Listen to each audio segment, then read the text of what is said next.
Sir इस level की ये बात है, उसके बावजूद देश में कोई, अगर वही मैं आपको बार बार, आई एम सॉरी मैं रिपीट करता रहूँगा कि अगर ये डिटेल्स जो हम लोग आज डिस्कस कर रहे हैं, अगर ये डिटेल किसी अर्बन नक्सल के बारे में होती तो बवाल मचाता पूरे देश के अंदर सुबह तक उठते उठते। बिल्कुल सही कह रहे हैं आप, इसमें कोई संदेह की बात नहीं है कि अभी तो हमने शुरुआत ही की है सर, अभी तो बहुत है सर मसाला तो इब्तिदाए अभी तो है सर, अभी तो इसमें तो ये सब फैक्ट्स हमने और अनुज ने बहुत डिस्कस करे, और हम लोग आपस में बैठ के हम लोग ने बहुत कागजात भी देखे, और अनुज तो खैर किताबी कीड़ा है, घुस जाते हैं तो कहते हैं एक एक पन्ना निकाल के ले। सर सिर्फ किताबी कीड़ा नहीं है, मैं आपको एक एग्जांपल देता हूँ, क्योंकि हमने सर मैं लेक्चर देने गया था मैं अपने वडोदरा में, और मैंने जनता से पूछा, हॉल बड़ा हॉल है वहाँ जो एमएस यूनिवर्सिटी का, कि आप लोगों ने कभी दाहिया भाई पटेल का नाम सुना है? Nobody knew about it. और इनफैक्ट गुजरात समाचार में खबर है, आज उन्होंने फिर से ट्वीट किया, उसके जो करस्पॉन्डेंट है उसने खबर आई है फ्रंट पेज पे बाद में इसके बारे में। तो ये वडोदरा में लोगों को दाहिया भाई पटेल का नहीं पता आज के ज़माने, कि दाहिया भाई पटेल सरदार पटेल के सुपुत्र थे, उनके इकलौते लड़के, मेंबर ऑफ पार्लियामेंट थे, शास्त्री जी वाले केस बहुत एक्टिव थे। और मैं कहता हूँ कि मैंने एक किताब उनकी शास्त्री की डेथ के बारे में लिखी, जो पहली किताब है, मेरे से पहले किसी ने और बाद में डेथ पे फोकस कर किताब नहीं लिखी, जिसमें सब डेटा आपको मिल जाएगा। हाँ, लेकिन मुझसे पहले जो व्यक्ति जिसने स्टार्ट किया था काम, और जिनका काम मैं आगे लेके जा रहा हूँ, वो है दाहिया भाई पटेल। दाहिया भाई पटेल ने 1970 में एक बुकलेट निकाली, बुकलेट नहीं है, 80-90 पेज की होगी, उसका टाइटल था वॉज शास्त्री मर्डर्ड। नाम मिटा दिया गया। This is Sardar Patel son writing and is also member of parliament. और कई बार सुना है उनके बारे में कि उनको पिताजी ने कभी बोला था कि मेरे नाम का मिसयूज नहीं करना आपने कभी, तो उसने पिताजी का नाम इतना नहीं लिया कि आज लोगों को ये भी पता नहीं कि सरदार पटेल का लड़का भी था। मनी, उनकी बहन मनी की आपको सबको पता, मनी बहन का मालूम चल जाता है। बट आप अगर फोटोग्राफ सब देखेंगे ना, तो मनी बहन के सामने देखिए एक आदमी और खड़ा जिसकी शक्ल मनी बहन से मिलती है, वो उनका भाई है, दाहिया भाई पटेल। उन्होंने किताब लिखा कि वॉज शास्त्री मर्डर्ड। उसमें उन्होंने साफ एलिगेशन लगाया कि उनको मारा गया, और बॉडी में उन्हें स्टमक वॉश किया गया है। ये जो इसको ये बता रहे हैं कि हम लोगों ने बॉडी को एम्बाम नहीं किया, उन्होंने कहा उन्होंने ये टेलीटेल साइन रिमूव करने के लिए उन्होंने बॉडी को एम्बाम, स्टमक वॉश की सीजन निकाली है उन्होंने, ताकि वो ना लगे। और उन्होंने भारत सरकार को ब्लेम ठोका। और ये बुकलेट मुझे भारत में कहीं नहीं मिली, मैंने बड़ी लाइब्रेरी ढूंढ ली। मैं गया दिल्ली की शास्त्री भवन लाइब्रेरी में, जो आपकी सेंट्रल रेफरेंस लाइब्रेरी है, शास्त्री जी के नाम पे है वो पूरा बिल्डिंग। वहाँ पे भारत सरकार की सारी प्रेस ब्रीफिंग्स होती हैं, वहाँ पे अवेलेबल नहीं है। मैं नेशनल लाइब्रेरी में गया, वहाँ पे ये बुक नहीं है। और बहुत मैंने छोटी बड़ी लाइब्रेरी देख ली, भगवान की दया से अमेरिका में मिल गई किताब मेरे को, मैंने उसको यूज़ किया अपनी किताब में। तो ये, लेकिन ये अपना पे बहुत बड़ा एक आज आपने एक फोटो ट्वीट किया है जिसमें कोई दो लोग जो हैं वो जब बहुत मुस्कुराते हुए खड़े हैं, जब शास्त्री जी की बॉडी जो है वो एयरपोर्ट पे आई है। तो वो भी कोई लिंकअप है सर? अगर मान लीजिए कि कोई, अगर ये घटना मतलब उसमें मोदी जी अगर होते तो क्या होता? जैसे फॉर एग्जांपल कईयों ने मुझे बोला कि मैंने परसों फोटो ट्वीट की थी कि चाचा नेहरू किसी लेडी को सिगरेट पिला रहे थे। हाँ। तो मुझे पूछे लोग उसमें गलत, में कुछ भी गलत नहीं है, लेकिन यही फोटो अगर मोदी जी की होगी तो गलत हो जाएगी। There is nothing wrong in it. तो प्रॉब्लम है कि वो फोटो में अगर अभी जो है वो ना होकर कोई और होता तो क्या होता कि अब कोई वहां पे उनकी डेड बॉडी आ रही है, वो बत्तीसी क्यों दिखा रहे हैं वहां जाकर के लोग? वो रशियन की शक्ल देखिए, वो अलेक्सी किसिगिन जो जिनका नाम ले रहे हैं, रशिया के जो उस टाइम पे 2 हेड थे वहां पे, किसिगिन और ब्रेज़नेव। किसिगिन का शक्ल देखिए, वो he is looking so crestfallen, he is bringing a dead body with him. Prime minister of country has died just 2 years after Pandit ji's death. Everybody and people are crying that day on the streets.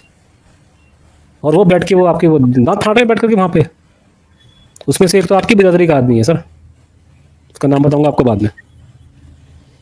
मेरी बिरादरी का कौन आदमी है उसमें? एक तो अक्सर है उसमें, और दूसरे इंदिराजी हैं, दो तो दिख गए मुझे, और कौन है? आपकी सर्विस वाले ही है मतलब। ये अक्सर है ना?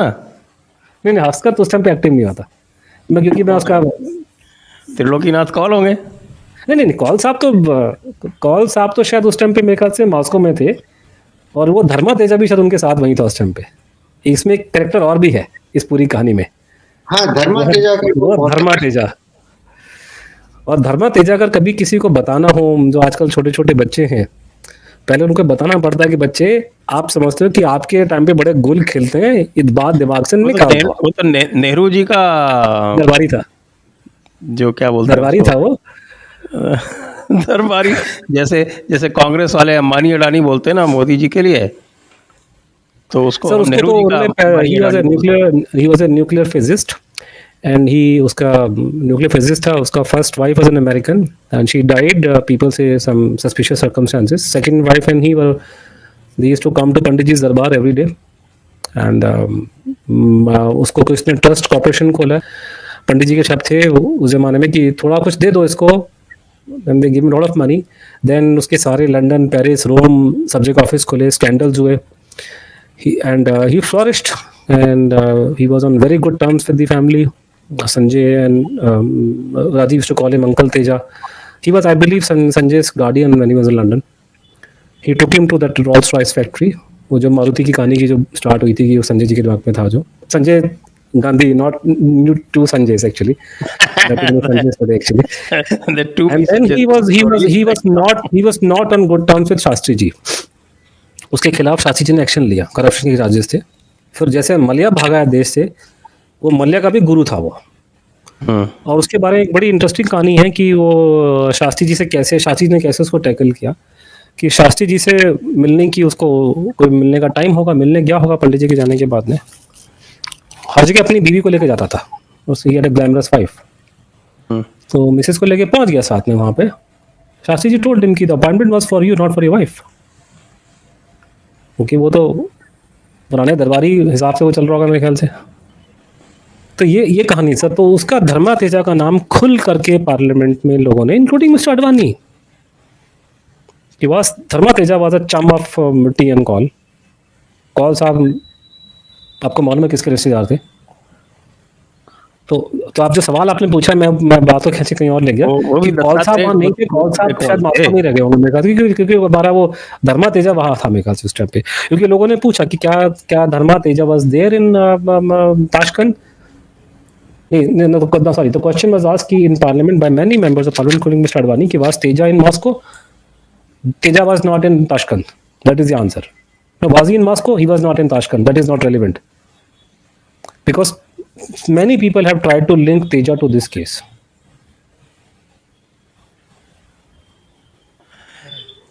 तो मुझे लगता है कि हमारा जो ऑनरेबल सुप्रीम कोर्ट है, जो वैसे जो फटाफट किसी भी चीज़ में जो है वो सुओ मोटो ले लेता है, यहाँ तो यदि पिटिशन भी की जाएगी तो वो कह देंगे जैसे कि कश्मीरी पंडितों का केस बहुत पुराना हो गया, वैसे ये भी केस बहुत पुराना हो गया, इसलिए इसमें कुछ भी अब करने की आवश्यकता नहीं है। और आखिरकार तो इंदिरा जी प्रधानमंत्री बन गई, उसके बाद फिर और क्या चाहिए इस देश को? काम की चीज। सर एक और मेरे को चीज़ याद है बड़ी इंटरेस्टिंग, जो अभी संजय जी बात कर रहे थे अपने, मतलब सर मतलब संजय दीक्षित सर, और संजय जी मतलब हमारे संजय नाथ सिंह जी। आज दो सितारों का मिलन हो गया, तो ये पता नहीं चल रहा किसको कैसे बोला है। तो संजय सर एक संजय मिले उतनी महाभारत होगी। उसके बाद तो संजय सर ये था कि ओनली रिकॉर्ड कीपर्स, तो बस हो गया सत्यानाश, और कुछ नहीं है। महाभारत का संजय भी क्या था? संजय उस महाभारत में ऐसा लिखा कि Sanjay shall know everything, there is something like this somewhere. तो संजय सर हुआ क्या था कि क्योंकि अपने हमारे नीचे वाले संजय सर बोल रहे थे कि जो आपकी पैनल में नीचे है, मेरा मतलब वो ये कह रहे थे कि वो जो फोन में ना कट हो रही थी करके, और उन्होंने ये बात बोली कि वो रिकॉर्डिंग करते थे। वैसे रिकॉर्डिंग करने में हम दुनिया के उस्ताद हैं, वो अलग कहानी है, उससे कभी अब हम चर्चा करेंगे सुभाष वाले केस में। अब आप कहानी सुनिए, बड़ी इंटरेस्टिंग कहानी कि 1991 के अंदर 1991 में दिल्ली में सोवियत एम्बेसी की एक मैगजीन आती थी, सोवियत लैंड, आपको याद होगा। हाँ बिल्कुल। और वो सोवियत लैंड मैगजीन में एक आर्टिकल छपता है, उसको लिखने वाला होता है एक केजीबी का फॉर्मर ऑफिसर, और वो उसमें लिखता है कि हम लोगों ने वो कमरा बग करा हुआ था। तो दे वर लिसनिंग इन, तब उन्होंने मेंशन किया कि हाँ वो कमरा बग हो रखा था। वो करेंगे, वो तो हम भी करते हैं, उनकी बात नहीं, हम भी कौन से कम है सर उसमें, हम भी बड़े हमारे, हम तो उस्ताद हैं चीज़ों के। तो वो कमरा बग हो रहा था। जब वो कमरा बगिंग हो रही थी तो उन्होंने ये जब उसमें आर्टिकल में उसने लिखा, एंड प्लीज़ ये दिल्ली में सोवियत यूनियन की एम्बेसी की मैगजीन में छप रहा है कि जब शास्त्री को सीजर हुआ हमको मालूम चल गया। पहली बात, ये सीजर वाली बात कहीं पे नहीं आ रही है ऑफिशियल अकाउंट के अंदर कि उनको सीजर हुआ था। वो तो कह रहे चल करके यहाँ गए थे, ये सीजर वाली बातों को यहाँ नहीं रही है। हाँ, ललिता शास्त्री ने स्टेटमेंट दिया था बीच में कि वो पानी पीने के बाद में उनको कुछ सिर उनको घुमा था एकदम से, बिकॉज उनका वर्जन कुछ और था शास्त्री जी की मिसेस का। और जो कि सोर्स कॉमन है, सोर्स वो नौकर जो था रामनाथ ही सोर्स था, वही गवर्नमेंट उसे कोट कर रही है, और वही सोर्स जो है ललिता जी का सोर्स भी वही था। इसके बारे में आप कंप्लीट कर लीजिए, फिर मैं बताऊंगा। हाँ, फिर आप you can add actually that's a very interesting kahani about Ramnath and all that. तो उसमें ये लिखा कि जब उनको सीजर हुआ तो हमको मालूम चल गया, हम लोगों ने इंडियंस को अलर्ट नहीं किया, क्योंकि अगर हम कर देते तो उनको मालूम चल जाता कि हम लोग टैपिंग कर रहे हैं। जब ये बात छप गई है सोवियत लैंड के दिल्ली एडिशन में, तो दिल्ली में विदेश मंत्रालय क्या कर रहे थे,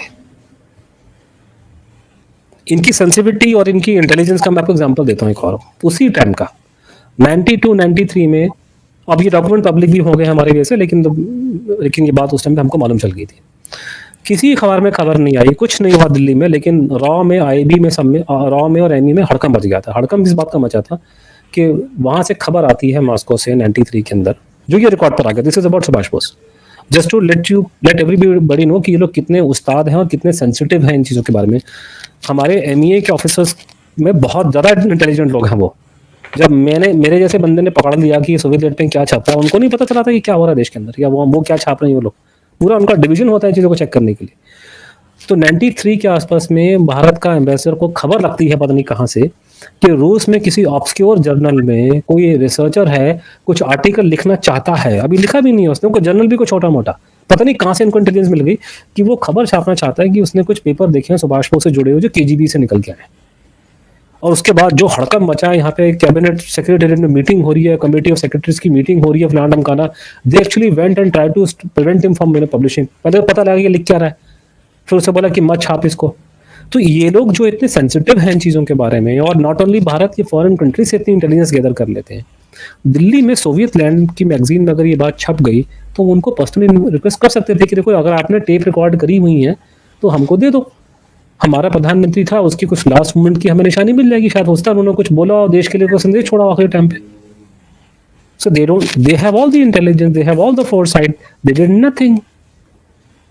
अभी एक और घटना और है, संजीत जी की बात बताऊंगा आपको मैं, आप वो उसके बातों को शक ही नहीं रहा था कि लोग बिल्कुल ये लोग गड़बड़ कर रहे हैं पूरे केस में। देखिए, दो चार चीजें मैं आपको बताऊंगा कि शास्त्री जी की जब बॉडी आई थी, जब बॉडी को नहलाने के लिए खोला गया, तो उनका पेट में दोनों साइड्स पे चीरा लगा हुआ था, fresh cuts, and was taped, वो टेप भी लगा था उसके ऊपर, और कहने सामने से भी उनका चीरा लगा हुआ था। तो ये पक्की बात है, पुष्टि होती है इस चीज की कि डेफिनेटली स्टमक वॉश करा गया। हो सकता है कुछ ऑर्गन्स भी निकाल लिए हों, क्योंकि केजीबी ऐसे केसेस में अनुज विल वाउच फॉर दिस कि वो लोग कहते हैं कुछ ना कुछ तो वो लोग निकाल के रख लेते हैं, उनके प्रोटोकॉल थे ना।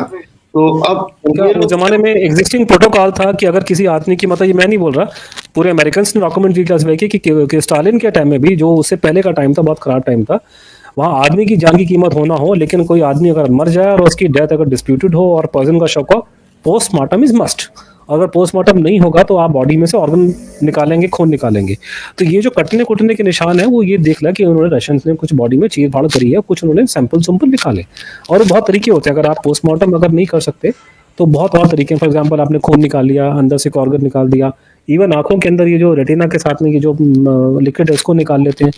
स्पाइनल फ्लूइड को निकाला जाता है, और उसके अंदर बड़ी इंटरेस्टिंग कहानी है कि स्पाइनल फ्लूइड की जो बात है, क्योंकि मैंने फॉरेंसिक पैथोलॉजी से बात करी, उनको कोट किया किताब में।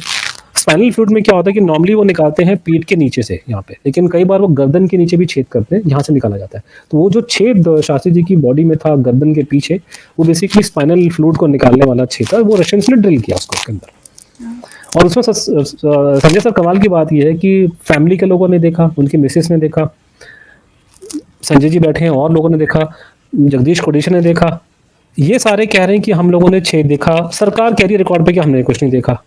अब मुझे बताइए मैं किसकी बात मानूं? मेरे को नहीं लगता कि उनकी मिसेस झूठ बोलेगी।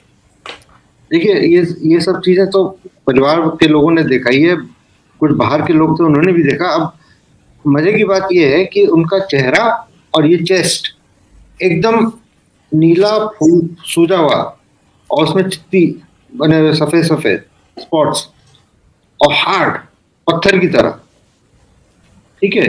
बाकी शरीर वैसे ही सॉफ्ट जैसे उनका ओरिजिनली था उनका शरीर, कम्प्लेक्शन भी वही पिंक कलर। तो ये तो यानी कि कोई भी आप पैथोलॉजिस्ट से पूछ लीजिए या मैंने पूछा मेरे को वो बात तो यही बोलेंगे या तो कोई स्नेक के काटने से ऐसा होगा, बहुत ही पॉइजनस स्नेक से, या कोई बहुत पावरफुल पॉइजन दिया गया और कोई संजय सर, क्योंकि पोस्टमार्टम नहीं हुआ, पोस्टमार्टम की रिपोर्ट अवेलेबल नहीं है, तो आप जहर को साबित नहीं कर सकते। तो मेरे पास में सिर्फ क्या था कि मैंने डेटा कलेक्ट किया बहुत सारा, कि मैंने पहले लाल बहादुर शास्त्री जी को, जो उनकी ताशकंद में क्या हुआ, वहाँ पे वो कलेक्ट किया कि ये डॉक्टर चुग ने उनको ये इंजेक्शन दिया जब उनको हार्ट अटैक। उसके बाद में अगर वो जब कंट्रोल नहीं, जब वो चले गए, तो बॉडी को प्रिजर्व करने के लिए कौन कौन से रेशन डॉक्टर थे, उनके क्या नाम पता है, उनके जो सरकार के रिकॉर्ड पे उनका नाम दिया हुआ है, उन्होंने बॉडी को प्रिजर्व करने के लिए या वो क्या उन्होंने फॉर्मेलिन क्या डाला था, क्या वो सारा वो साइंटिफिक डेटा निकाल के दिया। फिर उनकी डेड बॉडी की फोटो ताशकंद में जहाँ बिल्कुल नॉर्मल थी वो दिखाया करके, उसके बाद दिल्ली में परिवार ने क्या देखा उसका डिस्क्रिप्शन, और लकीली वो अमेरिकन वो मैगजीन थी लाइफ मैगजीन, उसने उनकी रंगीन फोटोग्राफ ली है उसकी, वो फोटो साथ में लगाई। ये सारा इकट्ठा कर करके मैंने 10 फॉरेंसिक पैथोलॉजिस्ट, जो लोग चीर फाड़ करते हैं पोस्टमार्टम वाले डॉक्टर, उनसे मैंने पूछा कि ये आदमी जो हार्ट का पेशेंट है, उसको ये हार्ट अटैक होता है, उसकी हार्ट अटैक से मौत हो जाती है, ये रात को 1-1:30 बजे की मौत है और सर्दी का टाइम है, ताशकंद में टेम्परेचर माइनस में होगा, 1-2 माइनस में कम से कम होना चाहिए। कल रात को मेरे ख्याल से 1 डिग्री था वहाँ पे, मैं चेक कर रहा था। तो वो इसमें टेम्परेचर ये है, और ये बॉडी जो है, ये फोटो उसकी बॉडी है, और ये डिस्क्रिप्शन फैमिली वाले दे रहे हैं, और ये 5-6 घंटे के 7-8 घंटे की बात की फोटोग्राफ है, या 2 दिन 1 दिन की बात की फोटोग्राफ है। क्या आपको लगता है ये देखे कि ये is it everything okay? Sir 10 के 10 लोगों ने छूटते बोला कि जहर है, इसमें तो कुछ नहीं है इसके अंदर।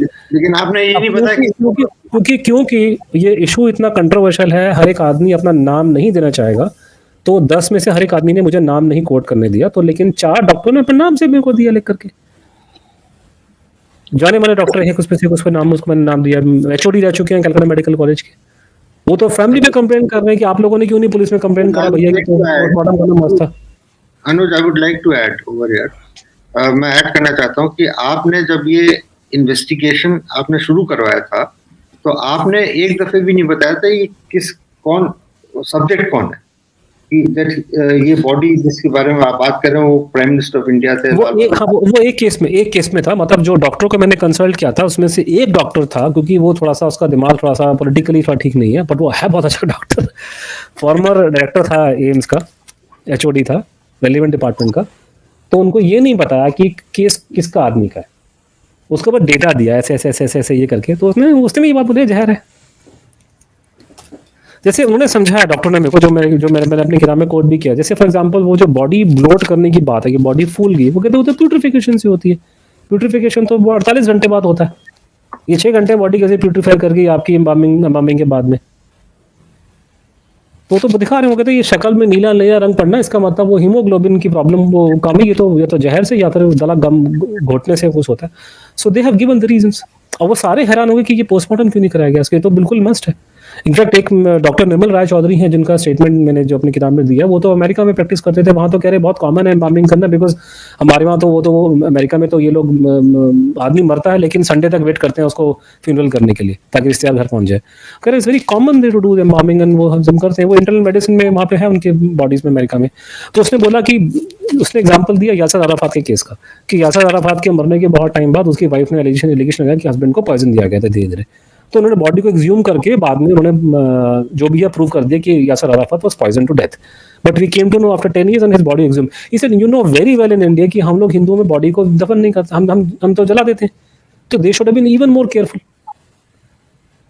नहीं तो कम से कम उनके ऑर्गन बचा के रख लो भैया, किसी वहां पे कल्पों को साबित करना हो। तो ये बड़ा अपने आप में बड़ा सीरियस टॉपिक, और वही बात आ रही है कि यही चीज अगर वही शास्त्री जी नहीं होते और अमर नक्सल होता तो देश में बवाल मच जाता एकदम से। तो यहाँ कोई बोलेगा नहीं।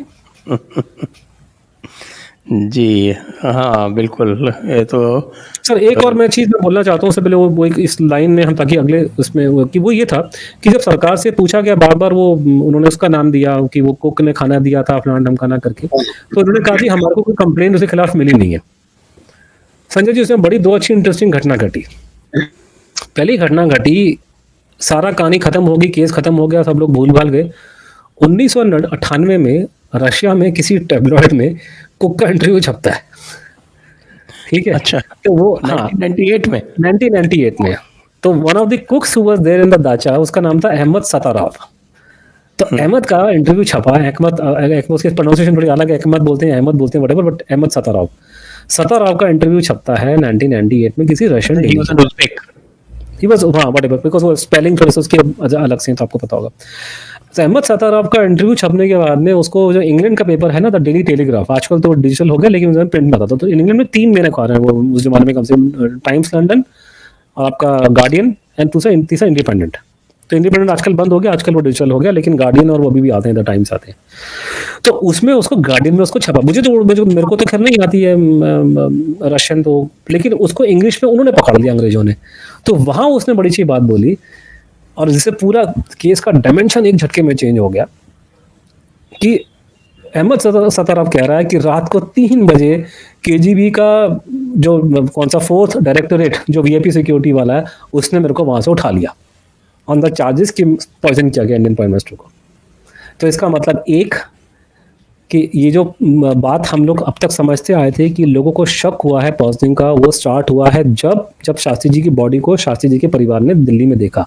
नहीं, ये शक रूसियों को वहीं पर हो गया था।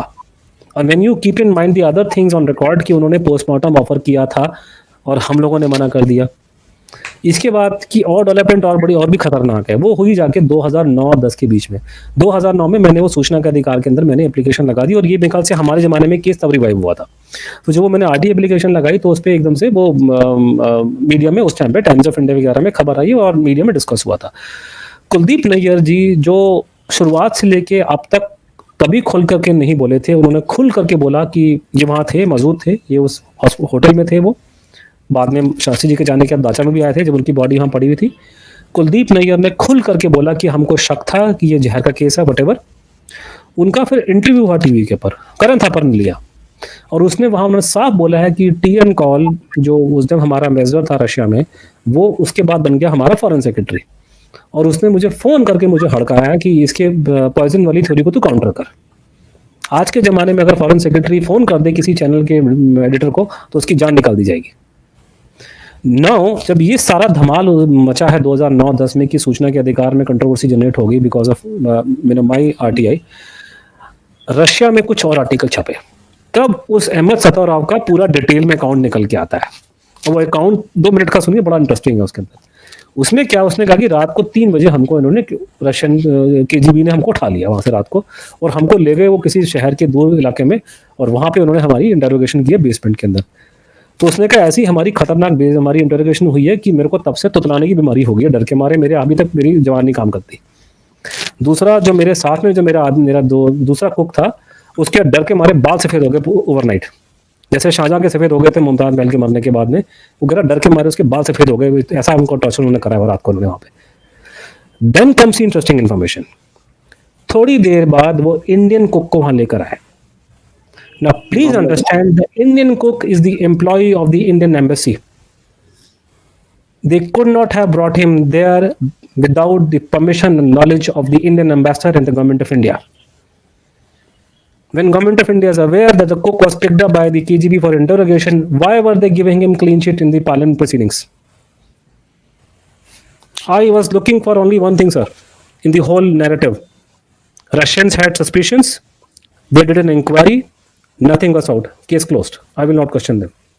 Why did you not mention this thing that Russians had done this interrogation? They had picked up the cook. Must have found something, but since the parent is not interested, so why should they be interested? Mohammad जान was the name of that cook जो Indian ambassador का था, T N Kaul साहब का अपना खुद का cook, और उसको वहां पे डिप्लॉय करने का कोई मतलब नहीं बनता था, क्योंकि अहमद सतरॉफ जो थे वो रशिया के सेलिब्रेटेड शेफ थे, और वो जो थे कहते हैं हर वीवीआईपी बैंक्वेट्स और सब में वही कहते हैं उनको ही कहते हैं काम दिया जाता था। और जब वो वहां पे थे तो मोहम्मद जान को क्यों लाया गया ये नहीं समझ में आया। और जबकि पर्सनल जो शास्त्री जी का कहते हैं आप पर्सनल हेल्प जो थे रामनाथ, वो साथ में थे, और उतना तो कहते हैं दूध गर्म करके पानी गर्म करके वो पहुंचा देते थे।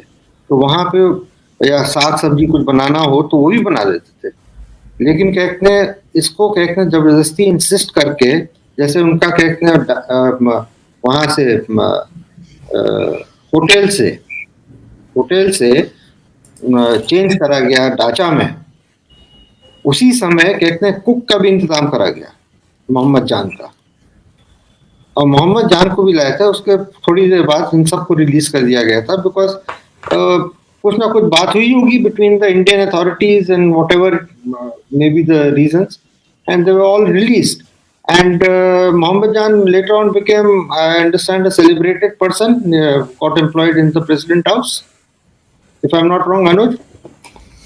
And not only you're not wrong, the problem is that I'm looking for the exact quotation by Daya Bhai Patel in which he's making the allegation that this cook was planted there. That's exactly what I am I'm hinting. trying to look for that statement.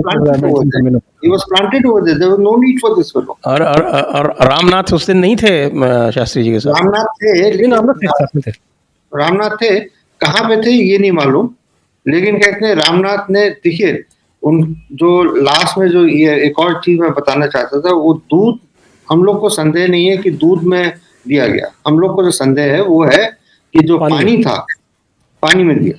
अब यहाँ पे कहते हैं एक चीज मैं आपको और बताना चाहता हूँ, जब स्टाफ जब लौटा है वहां से, तो वहां पे एक और थे शास्त्री जी के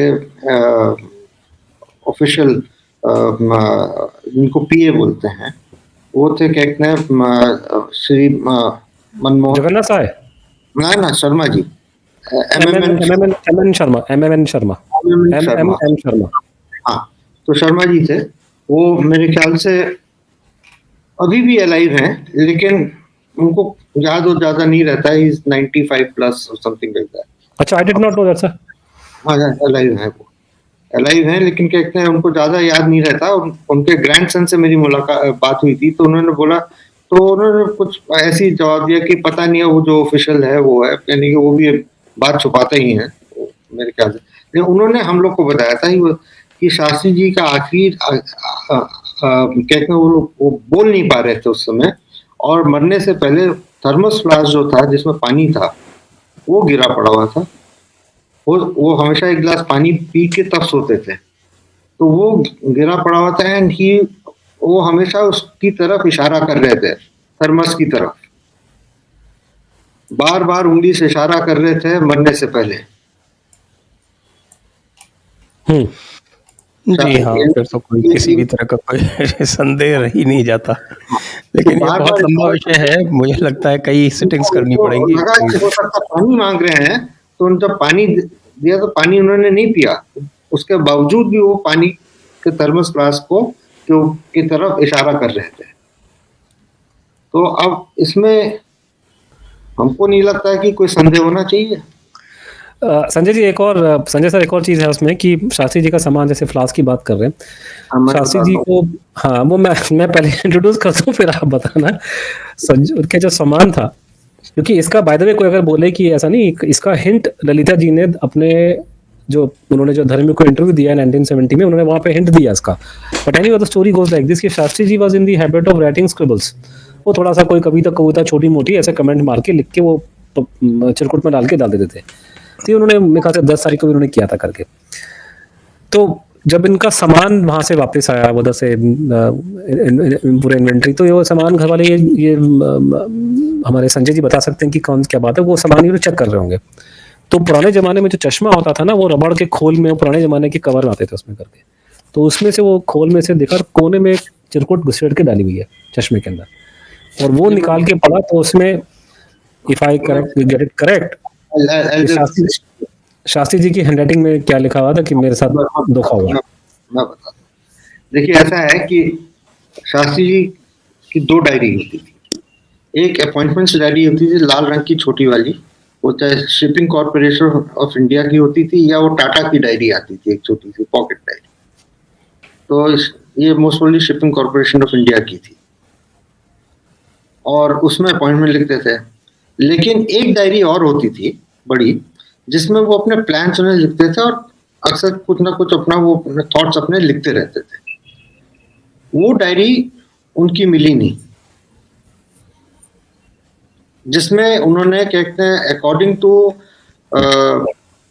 जगदीश कुडेशिया जी, उन्होंने बांग्लादेश के लिबरेशन का पूरा प्लान बनाया हुआ था, इंक्लूडिंग मुक्तिवाणी। इसके ऊपर आई थिंक अनुज थोड़ा इलैबोरेट करेंगे, बिकॉज ऑफ CIC में इन्होंने क्या रोल। तो ये जो था, इन्होंने क्या कहते हैं, देखिए प्रेजेंस ऑफ माइंड की बात है इनका। जब बॉडी आई तो उसके साथ में चश्मा का जो खोल होता था, पहले ऊपर से स्प्रिंग टाइप का रहता था, ऐसे आप दबाइए खुल जाता था उसका मुंह और उसमें चश्मा डाल। तो बॉडी पड़ी हुई है, ललिता जी वहां पे हमारी नानी रो रही है, बगल में बैठे जमीन पे बॉडी है, और उनके बगल में एक और उनको एक कंपनी करती मिर्जापुर की थी एक लेडी, वो बैठी हुई थी, और वो चश्मे को बार बार जैसे होता है मैं शो करता हूँ, ऐसे करके चश्मे ऐसे निकालना, फिर अंदर करना, डालना, ऐसे करते करते ऐसे हुआ तो एक नीचे से पर्ची निकली और उसमें शास्त्री जी ने साफ साफ लिखा है कि अब हम तुमसे दोबारा नहीं मिलेंगे अपनी भाई, हमारे साथ धोखा करा गया।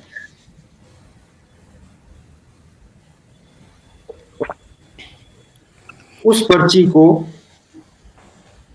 यानी कि अब इसमें मैं और भी इलैबोरेट कर सकता हूँ, एग्जैक्टली वर्ड्स मुझे जो याद पड़ रहे हैं वो ये हैं कि हमारे साथ धोखा करा गया है और हम तुमसे अब नहीं मिल पाएंगे जी, ये करा गया। और प्रिय लालमणि इस तरीके से लिखते थे नानी को। वो जो पर्ची थी, लेटर ऑन जब हम लोग ने यानी कि पूछा तो उन्होंने कि हमने डिस्ट्रॉय कर दिया, लेकिन खबर हमको ये भी अब मिलती है कि वो डिस्ट्रॉय नहीं करा गया। एक मीटिंग हुई थी जब इंदिरा जी आई थी और नानी के साथ काफी मीटिंग हुई काफी देर तक, और उसके बाद जो है उन्होंने हम सब लोग को बुलाया था, मैं भी उस समय थोड़ा बड़ा हो गया था, तो यही बोला था कि भाई ऐसा है कि अब इस बारे में ज्यादा उछाल मत करो, क्योंकि जिन लोगों ने, वो लोग बहुत शक्तिशाली हैं, जिन लोगों ने तुम्हारे बाबूजी को खत्म कर दिया जो प्राइम मिनिस्टर थे, तुम लोग को खत्म करने में टाइम नहीं मिला, इसलिए शांत हो जाओ। तो सीधे सीधे थ्रेट थी आप लोगों को। अब देखिए वहां पे कोई मतलब नहीं बनता था कि शास्त्री की जब डेथ हो गई तो एक इंस्पेक्टर वहां पे खड़ा करा जाता था, 24/7 गैलरी जो थी वहां पे रहता था। एक का तो नाम भी मुझे याद है, इंस्पेक्टर ठाकुर। तो इंस्पेक्टर ठाकुर लंबे से थे, थोड़ा सा बॉल्डिश थे, but he seem to be a very nice person. उन्होंने बल्कि ये हम लोग को हिंट करा था कि हम लोग को बोला गया कि to keep an eye on and to be the eyes and ears of the IB और whichever एजेंसी, कि कोई भी हम लोग बात करें, कुछ भी बातचीत हो रही है, उसकी खबर वो पहुंचाएगी। तो अगर आप सबके ऊपर इतनी मोटी फाइल होगी इन लोगों के पास में, आप सबके ऊपर ललिता जी की जितनी स्टेटमेंट किससे मिल रही हैं, क्यों मिल रही हैं, कहाँ जा रही हैं, श्रीलंका गई, राजनारायण घर में आया था, इस सारों की इतनी मोटी फाइल बनाकर की तो उसी पे ही होगी कम से कम। तो देखिए, यानी कि आप मुझे बताइए, अगर नेचुरल डेथ थी शास्त्री जी की, ये सब करने की, ये सब हरकतों की क्या जरूरत थी? और लोग यहाँ तक सवाल करते हैं कि आप लोगों ने पहले ये बात क्यों नहीं उठाई, अब क्यों? अरे उठाते तो किसके पास जाते? कोई जयपुर डायलॉग था, कोई सुनता? सर संजय सर बताइए मेरे को, कोई ऐसे बैठ के टीम में कौन वैसे तो मुझे नहीं लगता कि प्रेजेंट गवर्नमेंट भी कोई खास सुन रही है। नहीं, ये देखिए, कोई भी राजनीतिक पार्टी, और ये चीज इस चीज को मैंने विवेक अग्निहोत्री को भी बोला था, और लास्ट में टुवर्ड्स द एंड जो उन्होंने पिक्चर बनाई थी ताशकंद फाइल्स, उसमें इस चीज को बोला गया है। जो एक्ट्रेस है, जो जर्नलिस्ट बनी है, वो बोलती तो शास्त्री जी की बात क्या से पॉलिटिकल मुद्दा है। तो मैंने ये चीज मैं पहले भी बोलता आया हूँ कि उनकी जो डेथ का इशू है वो ब्रेकअप होता है, अगर पहले भी होता था या उनके बारे में भी जो बात होती थी, वो बात बहुत इलेक्शन के आसपास आप देखिए हमेशा होता है, लेकिन पॉलिटिकल मुद्दा बन के रह जाता है। Who is interested? Who will be interested? I think we all need to get together and get to the bottom of it finally. We can. We definitely should. और आज अब काफ़ी समय हो गया है, तो I think we need to probably meet again फिर किसी समय। आज तो महान आत्मा की पुण्यतिथि के समय हम उनको श्रद्धा सुमन अर्पित करते हैं। This was so disturbing. कैसे कैसे हत्यारों के हाथ में हमने भारत की सत्ता दे रखी थी, और ये सही है कि गवर्नमेंट आज भी कुछ नहीं कर रही है, लेकिन गवर्नमेंट कुछ करेगी भी नहीं। हम आम जनता को उस पर इतना प्रेशर बनाना होगा, इतना दबाव बनाना होगा कि गवर्नमेंट मजबूर हो जाए ये करने के लिए। ये सारी इन्वेस्टिगेशन, इसका डिस्क्लोजर उन्हें करना पड़ेगा। और हमारा supreme court, anyways, supreme court तो बिजी है हिंदू फेस्टिवल्स की लिस्ट बनाने में कि कौन सा त्योहार कब आने वाला है और कौन सी नई पाबंदी लगानी है, कौन सा नया तुगलकी फरमान जारी करना है। We must read Anuj sir's book, spread the awareness, and yes, let's learn to take a stand for ourselves. Vande Mataram.